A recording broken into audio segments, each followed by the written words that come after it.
friends, and welcome back to my homestead. I just picked a beautiful bunch of dandelion flowers. Look at these guys, aren't they? And the aroma is so incredible. So I just came home and I need to process them. So before I do anything with them, I need to pour them out on the surface just like this. So it will, and I just put newspapers, clean newspapers on the bottom on the table. So just to keep them clean. And I'm gonna spread them out evenly the best I can, and this will allow any kind of bug that might have been hiding, and this will give them a chance to kind of run out and do their thing. And this is why it's a good thing to do this outdoors, somewhere where the bugs have a chance to escape. All right, if I did this in a kitchen, they would stay in my kitchen. So this is why I am outside on the porch doing this, and this will give it like an hour and a half. I'll give it a chance to run away from the flowers, okay? Because I will not be washing them. I don't want to bring any more moisture to them, because then I don't want to dry them, okay? I want to keep them the way they are. So it's been about an hour of these flowers sitting here outside on a table, and now I'm just going to, and I see the bugs have escaped. I don't see any more bugs crawling on them. Now I'm going to be separating them, not all of them, but just some, because I'm going to be making 4 different things, actually 5 different things, using these flowers today. One of them is I'm going to be making apple cider vinegar infused with this beautiful flowers, okay? And the reason why I'm separating, because this is bitter, and I don't want a bitter vinegar for my cooking. Now I'm going to be using that when I make salad dressings, and I'm going to be using my homemade apple cider vinegar that I made last fall.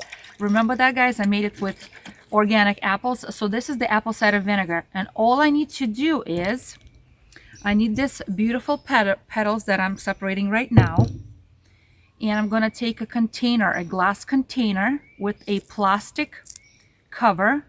I don't want to put it on the metal because metal can erode under the acidity of the apple cider vinegar. And I'm going to infuse that. I'm going to mix them together.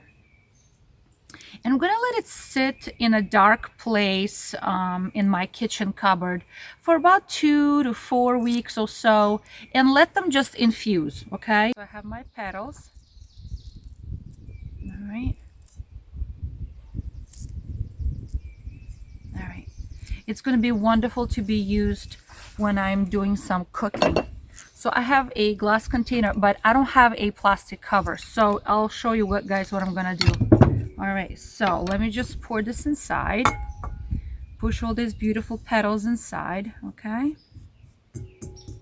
They're so fragrant. Oh my goodness. All right, just like this. Maybe I'll put a few more. Let me put a few more of these guys. I'm just gonna warn you, your fingers will turn yellow from handling these flowers, but it's okay. It's all washable. All right. All right. So now I have my apple cider vinegar. Oh, this apple cider vinegar is so delicious. I have to tell you guys, it's really, really delicious. So I just shook it so the mother that was on the bottom moved up. Smells like apples. All right, so let me cover that. All right, there it is.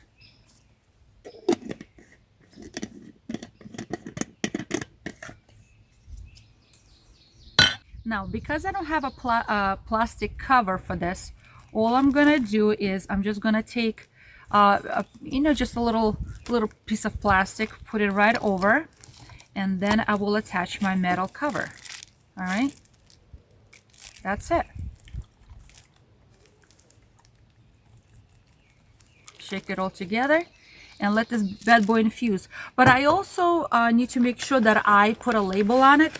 And I have a little piece of paper here that I will attach, and I will label it with what it is and when I made it and when it's ready for use, okay?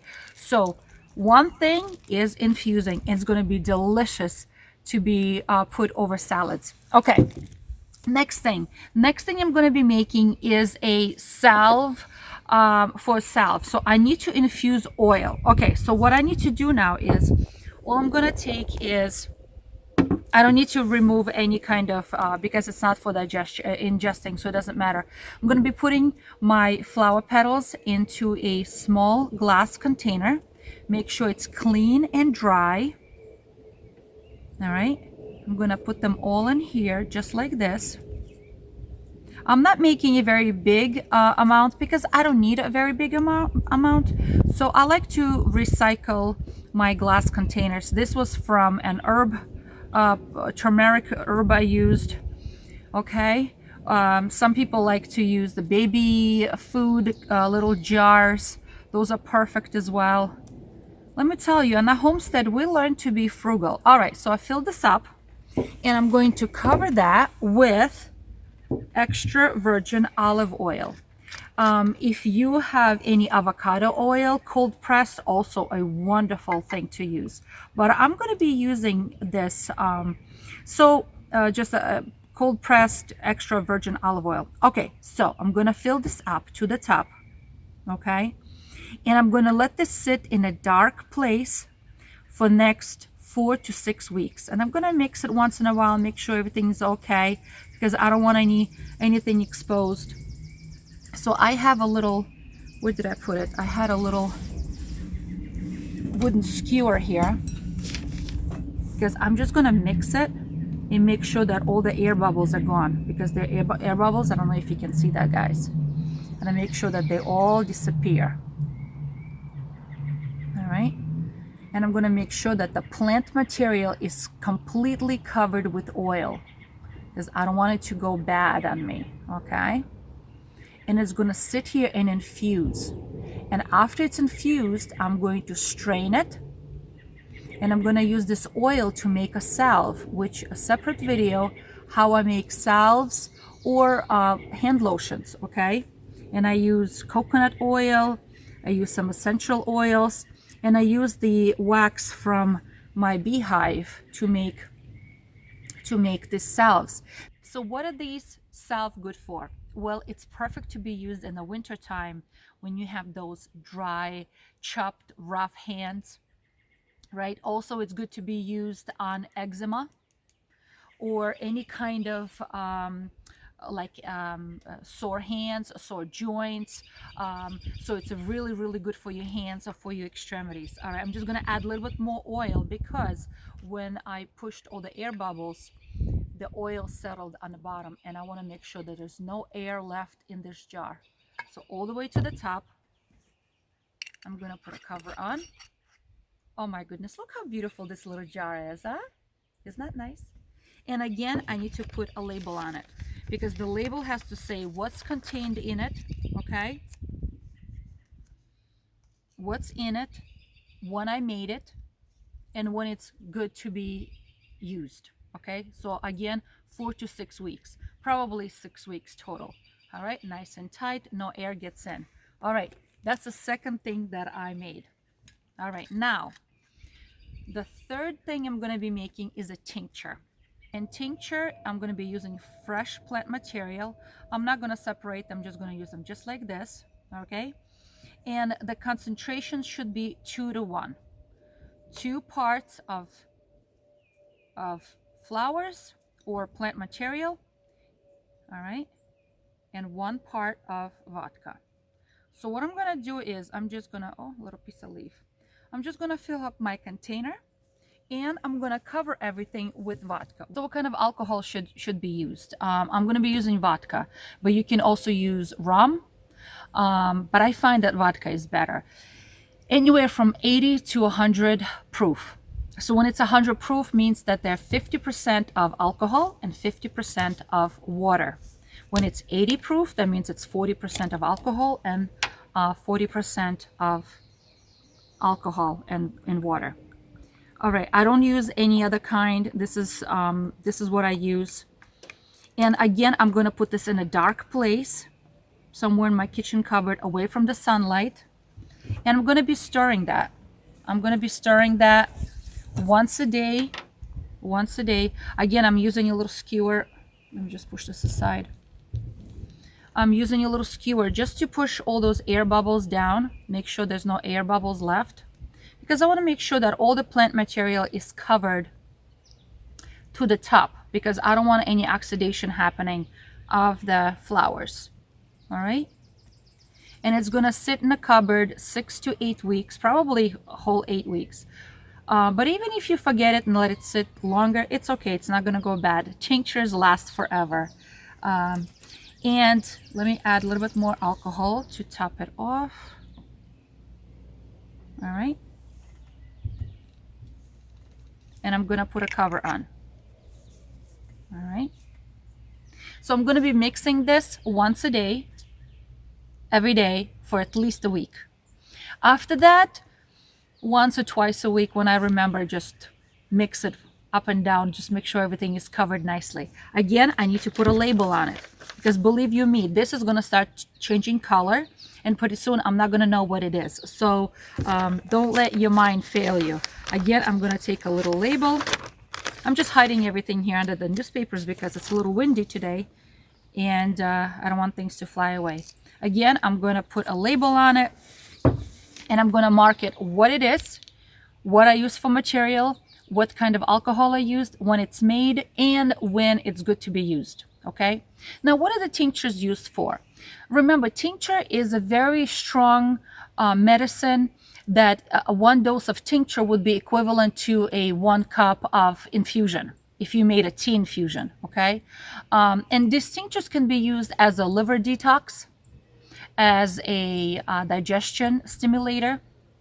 This helps with constipation. It helps as a blood purifier. That's how the old herbal textbooks call them. All right, but it's also used to treat PMS, cramps. What else? Anti-inflammatory. So people with rheumatism have used it. It's a good to stimulate bile production. So people who have poor bile flow for digestion will take this often before eating anything. I do have to do a disclaimer. I'm not a doctor. I don't diagnose, treat, or recommend anything here. Please do your own research. Okay, please do your own research. So I'm not qualified to do that. So I'm just showing what I know and how I like to use it in my household. Okay, so what else? And the next thing I'm going to be doing, I'm just going to be separating them, a whole bunch of them, so I can dry them for tea. Okay, and they are a beautiful addition to any kind of tea, especially tea I make because these flowers have a very mild analgesic effect. Okay, so when you're tired, when you're sore, when you have PMS cramps, or when the joints are stiff and sore, I like to make this tea. And this is just one of the ingredients. I put a whole bunch of other ingredients. And it's a really good tea to drink because it really helps with that stiffness, with that pain, because it does have mild anti-inflammatory properties. Now, also, dandelion is a natural diuretic, mild diuretic. But there's something interesting about it, is that because it's packed with potassium, even so, normally when diuretics are taken, people lose a lot of potassium through urine, through excretion of urine. But this one will not do that. Why? Because it has a lot of potassium. Okay, so I'm just breaking this up. I'm going to break a whole bunch of it, and I'm going to dry them. Okay, how do I dry my petals here? I can put it in a dehydrator. I have a dehydrator, but also, and it will just take a few hours, not long at all. You don't want to put it for several hours, probably about 4 to 6 hours, and these will be dry. But before you store them, make sure that they're super dry, because you don't want to store them and then mold begins to grow. And you just wasted all of your efforts and all that work. So make sure they completely dry before you store them away. So, but also if you don't have a dehydrator, you can put it on a baking sheet lined with like parchment paper and put it on the lowest setting in the oven, lowest setting in the oven. And so the moisture escapes. I usually would take like a wooden spoon or something and like jam it in a door of the oven, so the door always stays ajar. And that way the moisture escapes from the oven. It's super low temperature, and you just let it dehydrate. Don't leave the house so you don't forget about it, okay? But while you're doing other chores in the house, let this dry up. All right. If you live in a very dry climate, you can always just spread this out on the newspaper, put it somewhere in a place where it's not going to be bothering anybody, and let it dry, air dry, just like that. Okay. But we live in a very humid environment, so for us, it's not always the best way to dry these petals. So I'm gonna put mine into a dehydrator for a few hours and see how they go, because they should still retain that yellow color, okay, but they're gonna be super dry. You can pulverize them if you want to, but I don't. I just leave them the way they are, and I put them in a mixture with tea. So I have this tea I make for, I call them PMS cramp tea, and dandelion is one of the ingredients. Dandelions also put in a tea or infusion you can make for people who have acne and eczema, because that's also a great detox. Okay, it's a great detox. So it helps to purify skin as well. Oh my goodness. Guys, if you could only sit here and smell this right now, it's absolutely wonderful. It's so good. So the last and the fifth thing I'm gonna make is gonna be dandelion wine. I've never made dandelion wine before, and we're not big drinkers, but I wanna learn how to make it. So I've been researching internet. I looked in some old-fashioned cooking books, homesteading books, and there are recipes how to make dandelion wine. And I have all the ingredients. So I've decided to chance it and make it, because I feel like learning a new skill is always useful on a homestead, because you never know when that wine may come in handy for cooking, medicinally, okay, or maybe you may have to give it to somebody as for exchange or as a gift, something like that. So I just want to share with you that there are a couple of considerations when there is a use for dandelion, and this came from a book. It's called Prescription for Herbal Healing, second edition, and it was written by Phyllis Belch. I think it's pronounced Belch. And she describes that there are some considerations when dandelions are being used, because they can be used as pills, as teas, as tinctures, as salves, but especially more concerning when it's taken internally. So for example, because it increases stomach pH, if someone who has a known gastric ulcer, this can increase discomfort. Okay, so discuss the situation with your physician. Also, some people have reported increased heartburn because, again, it increases pH. For those who have obstructed common bile duct, this is contraindicated because it increases bile production. Again, discuss it with your physician. Should be avoided. So again, people who are taking potassium supplements on a daily basis, something that's prescribed to them, they should discuss using dandelion. Why? Because dandelion may block absorption of their potassium that they're consuming. Okay. Also, people who are taking blood thinners on a daily basis, prescribed blood thinners, this may interfere with their blood thinners, anticoagulant medications. And what else? Dandelion should be avoided during use of antibiotic, such as ciprofloxacin. So any antibiotic that has a flaxin name in it, like ciprofloxacin, which is Cipro. This can block use of this antibiotic. Okay, so again, always speak with your physician before you're using herbal preparations. All right. Oh my goodness, this is beautiful. So that's what something I wanted to share with you. So I took out one of my herbal books, but I continuously refer to my herbal books anytime I use any herbs for my family or for myself.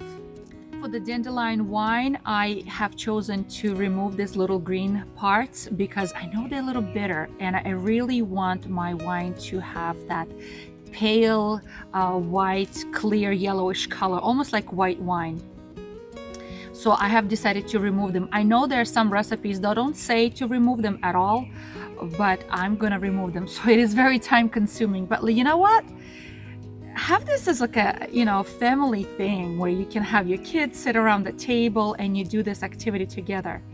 Those are probably the most precious memories I have with my babushka, with my grandmother, because we always did things like this around the homestead back in the day, back in the old country.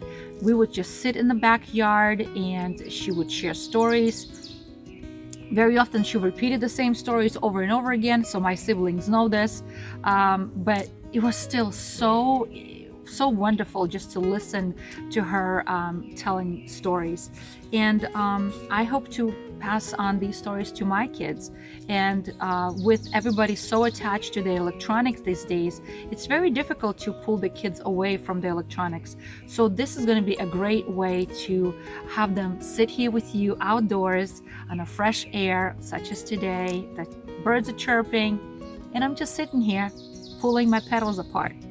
How I'm gonna make this wine, I will do a separate video because I feel like it's gonna be a lengthy process. So I'm gonna be doing that in that video. But right now, yes, 5 things we can do using these beautiful dandelion flowers.